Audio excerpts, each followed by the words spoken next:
Hello. അപ്പം ഇന്നത്തേത് ഒരു കുട്ടി വ്ളോഗാണ്, ഈവനിങ് വ്ളോഗാണ് കേട്ടോ. അപ്പം ഉച്ച കഴിഞ്ഞ് ഞങ്ങൾ പുറത്ത് കുറച്ച് സാധനങ്ങളൊക്കെ വാങ്ങിക്കണമായിരുന്നു. അങ്ങനെ പോയി ഐസ്ക്രീമൊക്കെ വാങ്ങിച്ചു. അതിൻ്റെ കൂട്ടത്തിൽ സാധനങ്ങളൊക്കെ വാങ്ങിച്ചതിന് ശേഷം ഇവിടെ അടുത്തൊരു പാർക്കുണ്ട്. പാർക്കിൽ കുറച്ച് നേരം ഇരുന്ന് കേട്ടോ. ഭയങ്കര ചൂടാണ്, 48 ഡിഗ്രി ചൂടാണ്. അപ്പോൾ നമ്മുടെ വീടിൻ്റെ പരിസരത്തൊന്നും ഇത് കണക്ക് പച്ചിപ്പും ഹരിതാഭയും ഒന്നുമില്ല. ഭയങ്കര വരൾച്ചയാണ് ഇവിടെ എന്ന് വെച്ച് കഴിഞ്ഞാൽ. ദാണ്ട് ഈ ഗാർഡൻ ഭയങ്കര ഭംഗിക്ക് അവർ മെയിൻറ്റെയിൻ ചെയ്തിട്ടുണ്ട്. ഇവിടെ ഇപ്പോൾ കുറച്ച് സന്ധ്യ കഴിയുമ്പോഴത്തേനും ഇവിടെ ഈ വാട്ടർ ഫൗണ്ടനൊക്കെ ഓൺ ചെയ്യും. അത് കണക്ക് തന്നെ ലൈറ്റ്സൊക്കെ ഇട്ട് കഴിഞ്ഞാൽ ഭയങ്കര ഭംഗിയാണ്. അതുപോലെ തന്നെ ഇപ്പോൾ ഈ സമയത്ത് ഞങ്ങൾ അവിടെ ഇരിക്കുന്ന സമയത്ത് ആ ഗാർഡനിൽ പലയിടങ്ങളിലും വെള്ളം തുറന്ന് വിട്ടിരിക്കുകയാണ്. ആ പുൽത്തകിടി മൊത്തം വെള്ളം നിറച്ചിട്ടിരിക്കുകയാണ്. കുറച്ചും കൂടി കഴിയുമ്പോഴത്തേനും ഈ ചൂടിൻ്റെ കാഠിന്യം കൂടുതൽ കാരണം ഈ വെള്ളം എല്ലാം വറ്റിയിട്ട് സന്ധ്യ കഴിയുമ്പോഴത്തേന് അവിടെ ഇരിക്കുമ്പോൾ ഒരു പ്രത്യേക ഒരു സുഖം കിട്ടും കേട്ടോ ഈ ചൂടത്ത്. കാരണം തറയൊക്കെ അത്യാവശ്യം അങ്ങ് നനഞ്ഞ് കിടക്കുകയല്ല, നമുക്ക് ചെന്ന് ഇരിക്കാൻ പറ്റും. അപ്പോൾ അവിടെ ഇരിക്കുമ്പോൾ ഒരു തണുപ്പുണ്ട് തറയ്ക്കൊക്കെ. അല്ലാണ്ട് പുറത്ത് നമുക്ക് എങ്ങും നിൽക്കാനും എടുക്കാനും പറ്റത്തില്ല. അങ്ങ് തീക്കാറ്റാണ് വീശുന്നത്, ഭയങ്കര ചൂടും വല്ലാത്ത വരൾച്ചയാണ്. അപ്പോൾ ഇങ്ങനെയുള്ള സാഹചര്യത്തിൽ നമുക്ക് ഇങ്ങനെ പ്രത്യേകിച്ച് ഇത്രയും ഭംഗിയുള്ള ഗാർഡനിലൊക്കെ പോയിരിക്കുമ്പോൾ വല്ലാത്തൊരു ഫീലാണ് കേട്ടോ.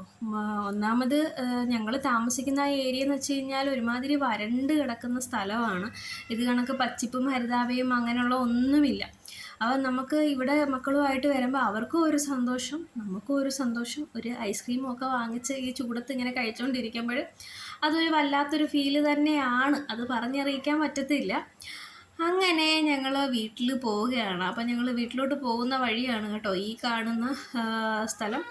അങ്ങനെ വീട്ടിൽ ഇന്ന് വൈകുന്നേരം ഒരു പാർട്ടി ഉണ്ട്, അപ്പോൾ അതിന് പോകണം.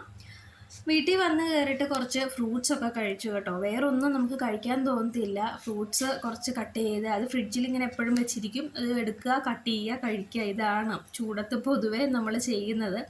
അധികവും ഫ്രൂട്ട്സാണ് കഴിക്കുന്നത്. നമ്മൾ ചോറും കറിയും ഒക്കെ ഉണ്ടാക്കിയാലും നമുക്ക് അധികം കഴിക്കാൻ തോന്നത്തില്ല, വല്ലാത്ത ചൂട് കാരണം.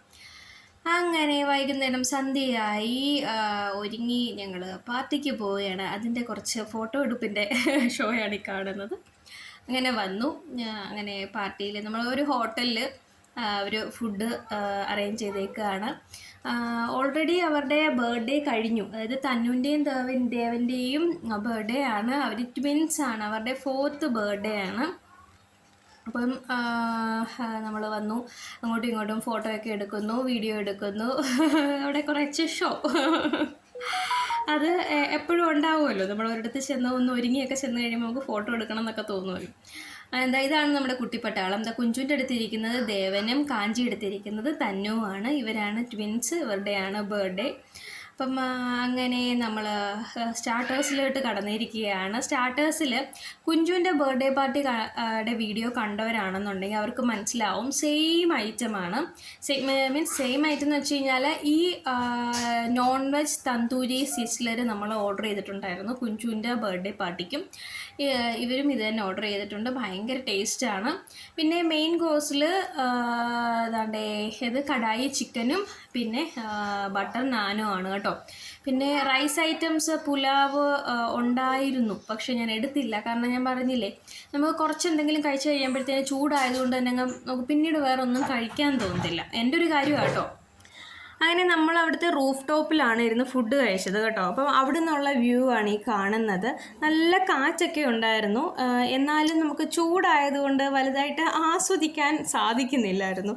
അങ്ങനെ ഫുഡൊക്കെ കഴിച്ച് കഴിഞ്ഞ് തിരികെ താഴെ ഇറങ്ങി വന്നു. അപ്പം റിസപ്ഷൻ്റെ അടുത്തായിട്ട് അവരുടെ ഒരു പൂജാ ഏരിയ സെറ്റ് ചെയ്തിട്ടുണ്ട്. ഭയങ്കര ഭംഗിയുണ്ടായിരുന്നു. അപ്പോൾ അവിടെ നിന്ന് കുറേ ഫോട്ടോസും കാര്യങ്ങളും എടുക്കാൻ വേണ്ടിയിട്ടെന്നല്ല, എടുത്തു, കുറേ ഫോട്ടോസ് എടുത്തു. അത് കഴിഞ്ഞിട്ട് മക്കളെയൊക്കെ പിടിച്ച് നിർത്തിയാണ് കേട്ടോ. അവർ ഭയങ്കര കളി, അവരങ്ങോട്ടും ഇങ്ങോട്ടുമൊക്കെ കിടന്ന്, മക്കൾ അങ്ങനെയാണല്ലോ, പുറത്തിറങ്ങി കഴിഞ്ഞാൽ അവരെ പിടിച്ചാൽ കിട്ടത്തില്ല. അപ്പോൾ പ്രത്യേകിച്ച് അവർ ഫ്രണ്ട്സ് എല്ലാവരും കൂടെ ഒത്തുകൂടുമ്പോൾ ഒട്ടുമേ പിടിച്ചാൽ കിട്ടത്തില്ല. അവർ ഭയങ്കര കളിയാണ്. അപ്പോൾ കളിയുടെ ഇടയ്ക്ക് ഫോട്ടോ എടുക്കാനായിട്ട് പിടിച്ച് നിർത്തുമ്പോൾ അവർക്ക് അങ്ങോട്ട് സന്തോഷമില്ല. ചിരി മക്കളെ എന്ന് പറഞ്ഞിട്ട് ആരും ചിരിക്കുന്നില്ല. അപ്പോൾ ഏട്ടൻ പറഞ്ഞു നമുക്ക് എങ്കിൽ ചിരിപ്പിക്കാം, ഞാൻ അവരെ ചിരിപ്പിക്കാമെന്ന് പറഞ്ഞിട്ട് ഏട്ടൻ അവരെ പിടിച്ച് നിർത്തിയിട്ട് അവരുടെ മുഖത്ത് നോക്കി ഏട്ടൻ ചിരിക്കുകയാണ് ഭയങ്കര ഒച്ചത്തിൽ. അവിടെ എല്ലാവരും ഏട്ടനെ നോക്കണം, ഇവൻ എന്താണ് ഈ കാണിക്കുന്നത്. അങ്ങനെ ഞങ്ങൾ ഏട്ടൻ്റെ വീഡിയോ എടുത്തു, കാരണം കുറച്ച് കഴിഞ്ഞിട്ട് നമുക്ക് ട്രോളാമല്ലോ. അത് കഴിഞ്ഞിട്ട് നമ്മൾ തിരിച്ച് ഇറങ്ങുകയാണ്. അപ്പോൾ അവിടെ മുൻപിലായിട്ട് ഒരു ഷോയ്ക്ക് വെച്ചിരിക്കുന്ന ബൈക്കാണ്. ഏത് വണ്ടിയാണെന്ന് എനിക്കറിയത്തില്ല. ഇത് ആരെങ്കിലും ഉണ്ടെന്നുണ്ടെങ്കിൽ ഒന്ന് കമൻറ്റ് ചെയ്തേരെ കേട്ടോ. അപ്പോൾ ഇത്രയേ ഉള്ളൂ ഇന്നത്തെ വീഡിയോ. എല്ലാവർക്കും ഇത് ഇഷ്ടമായെന്ന് കരുതിയിരിക്കുന്നു. അപ്പോൾ ടാറ്റ, ബൈ.